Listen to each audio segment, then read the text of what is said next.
या मराठी महिलेचा आवाज नासाने 2,500 कोटी किलोमीटरपर्यंत अंतराळात आत एलियनसाठी माहिती म्हणून पोहोचवला आहे.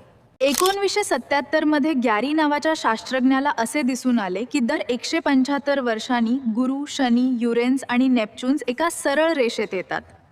म्हणजेच एका सॅटेलाइटचा वापर करून एकच वेळेस 4ही ग्रहांचे निरीक्षण केले जाऊ शकते आणि यांच्या गुरुत्वाकर्षणाचा वापर करून ही सॅटेलाइट दूरपर्यंत पाठवता येईल.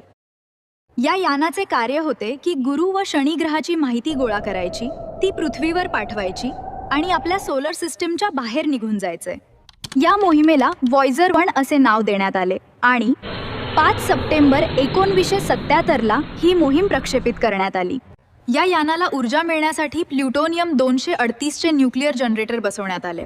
पुढील माहिती बघण्यापूर्वी एक विनंती, तुम्हाला पण असेच माहितीपूर्ण व्हिडिओ बघायला आवडत असेल तर लाईक आणि ई पाठशाळाला सबस्क्राईब करायला विसरू नका.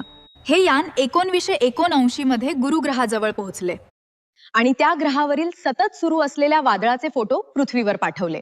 या वादळाला द रेड स्पॉट असे नाव देण्यात आले. पुढे हे यान गुरुचा उपग्रह असलेल्या युरोपावर गेले आणि तिथे बर्फाने बनलेल्या ह्या ग्रहाच्या खाली मोठा समुद्र आहे असे निरीक्षणात दिसून आले. यानंतर हे यान शनी ग्रहाकडे वळवण्यात आले आणि नंतर 1990 मध्ये कार्ल सेगलने तिथून कॅमेरा वळवून पृथ्वीचा एक फोटो घेण्याची विनंती केली. या फोटोमध्ये पृथ्वी निळ्या रंगाचा एक ठिपका असल्यासारखी दिसत होती. पुढे ऊर्जा वाचवण्यासाठी या यानाचे कॅमेरा बंद करण्यात आले आणि 2013 हे यान आपल्या आकाशगंगेच्या बाहेर निघून गेले. या यानाचे इथे एक कार्य संपले, जे ग्रहांची माहिती गोळा करणे होते. पुढचे कार्य होते अवकाशात दूरपर्यंत जाऊन कुठली जीवसृष्टी असेल तर त्यांना आपली माहिती देणे. यासाठीच या यानावरती द गोल्डन रेकॉर्ड नावाची सोन्याची एक तपकडी बसवली आहे.